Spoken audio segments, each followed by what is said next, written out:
বন্ধুরা, এই আমটি চিনতে পারছেন আপনারা? এটা হলো সেই বিখ্যাত ভ্যারাইটি আম, নার্সারি ম্যানদের পকেট গরম করা আম। কেন আমি এই কথা বলছি? 2 বছর আগে যে সমস্ত বন্ধুরা নার্সারি ভিজিটে ভিডিও করতে যান তাদের মুখেও শুনেছি, নার্সারি ম্যানদের মুখেও শুনেছি। এটা হলো সেই বিখ্যাত চ্যাংমাই বা রেড আইভরি আম। তো শুনেছি এই আম খুব বড় বড় সাইজের হয়, অনেকটা লম্বা হয়, আর এর থিকনেসও অনেক মোটা হয়, আর আটি একদম পাতলা, আর এর খোসাও একদম পাতলা, খেতে খুব মিষ্টি, সিজনের লাস্টে হয়। এরকম গল্প শুনে কিন্তু আমরা ছুটে চলে গেছি, যারা গাছ পাগল বন্ধুরা রয়েছি আমরা, তারা ছুটে চলে গেছি নার্সারিতে। তখন শোনা গেছে যে গাছের দাম 1000 টাকা। ঠিক আছে, হোক না 1000 টাকা, কেন এত সুন্দর আম 1000 টাকা দেখে তখন আমাদের গায়ে লাগেনি। যখন আমরা নিয়ে এসে রাত দিন এক করে গাছের পরিচর্যা করে সুন্দর বড় করে তখন গাছ থেকে আম যখন পাই, তার এই রেজাল্ট এরকম। আমের গায়ে ফাঙ্গাস আসছে, ম্যাক্সিমাম আমে এরকম রোগ হয়ে যাচ্ছে পাকতে পাকতে। এটা লেট ভ্যারাইটির আম, একটু বৃষ্টি পেয়ে যায় আমটা পাকতে পাকতে, তারপরে এই বৃষ্টি পাওয়ার পর এরকম হয়ে যায়। আর বিশেষ করে যারা খুব ভালো রৌদ্রের জায়গায় লাগিয়েছেন তাদের ক্ষেত্রে একটু কম হয়, আর একটু ছাওয়া জায়গা হলে পরে এরকম হয়ে যাচ্ছে। আর এও না, আমাদের কিন্তু এরকম আকর্ষণ করে বলা হয়েছে এই পাতাগুলো খুব ইউনিক দেখতে, খুব বড় বড় দেখতে, খুব সুন্দর লাগে, এরকম বলে বলে কিন্তু আমাদের আকর্ষণ করা হয়েছে। ঠিক আছে, তো আমরা কিন্তু রীতিমতন আমরা এইসব আম লাগিয়ে ঠকে গেছি, সোজা কথা।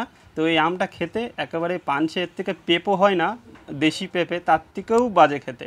তো আপনারা এই ধরনের আম লাগাবেন না। এখনও কিন্তু এই ধরনের ভিডিও নেট মাধ্যমে সোশ্যাল মিডিয়ায় রয়ে গেছে। অনেক বন্ধুরাই আছেন যে আজকে হোক কালকে হোক রানিং দেখছেন বা নতুন গাছ লাগানোর পরিকল্পনা করছেন, তারা কিন্তু অবশ্যই এই সমস্ত ভ্যারাইটি, বিদেশি ভ্যারাইটি লাগাবেন না। বিদেশি ভ্যারাইটি যদি লাগাতেই হয় তো আপনারা কাঠিমন লাগাবেন, কিং অফ চাকাপাত এই আমটা লাগাবেন, এই ধরনের আম লাগাবেন না।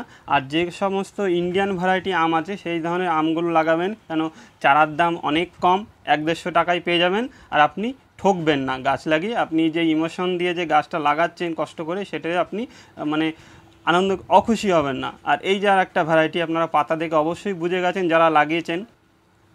এটা কি বলবো আর কি, 2 বছর ধরে আমার কাছে গাছটি রয়েছে, আমি এটাকে ফেলতেও পারছি না, কাউকে দিতেও পারছি না।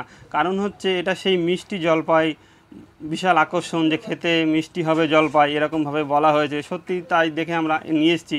হয়তো কোনো গাছ আপনি কিনতে নার্সারিতে গেছেন, একটি ছোট্ট প্যাকেটের মধ্যে দেখবেন এই জলপাইয়ের ফুলের সিজন যদি হয়, এত পরিমাণে ফুল ধরে, সেই ফুল থেকে কিন্তু আপনি গাছটি কিনতে বাধ্য হবেন। যখনই কিনে নিয়ে আসবেন, মানে জীবনেও তো একটা ফল হবে না, আর যদি ফল দাঁড়িয়েও যায় পরবর্তীতে ফল কিন্তু পড়ে যায়। আমি এই গাছটা ফেলতেও পারছি না। তো এই ধরনের গাছ কিন্তু আপনারা অবশ্যই কিনবেন না। তারপর একটা বারবটস চেরি বলে, এই সমস্ত ভিডিও কিন্তু পুরনো ভিডিও রয়ে গেছে, হয়তো কেউ নতুন দেখছেন, মাথায় চাপতে পারে যে এই এই জলপাই লাগাবো। একদম লাগাবেন না। আপনারা যদি ছাদ বাগানে গাছ করতেই হয়, আপনারা বেশি বেশি করে লেবুর ভ্যারাইটি করবেন, তাতে করে খুব আপনারা সাকসেস হবেন। আর ইন্ডিয়ান ভ্যারাইটির আমগুলো একটু করার চেষ্টা করবেন। আর মাটিতে আম করবেন, ছাদে একটু আমটা খুব একটা ভালো হতে চায় না। তো এই যে আপনারা আমাদের বাংলায় হওয়া আম দেখলেন রেড আইভরি, এবার একটু সোশ্যাল মিডিয়ার আমটা দেখে নেওয়া যাক। দেখুন, এই যে আমের এরকম ফটো থাম্বনেলে দেওয়া হয়, ভিডিওর মধ্যে দেওয়া হয়, তো এই সমস্ত দেখে কিন্তু আমরা আকর্ষণ হয়ে কিন্তু বিদেশি আমগুলো লাগিয়েছিলাম। সেই দিক থেকে কিন্তু আমরা খুশি হইনি, অখুশি হয়েছি। এর জন্য প্রত্যেক বন্ধুদের আমি রিকোয়েস্ট করব যে বিদেশি ভ্যারাইটি আম লাগাবেন না, দেশীয় ভ্যারাইটি আম লাগান, তাতে করে আপনি খেয়েও শান্তি পাবেন আর আম দেখেও শান্তি পাবেন। বন্ধুরা, এই আমটি দেখে আপনারা অবশ্যই চিনতে পেরে গেছেন আমি কোন আমের কথা বলতে চলেছি। এটা হলো সেই চিলি ম্যাঙ্গো। কত আকর্ষণ বা কত প্রচার!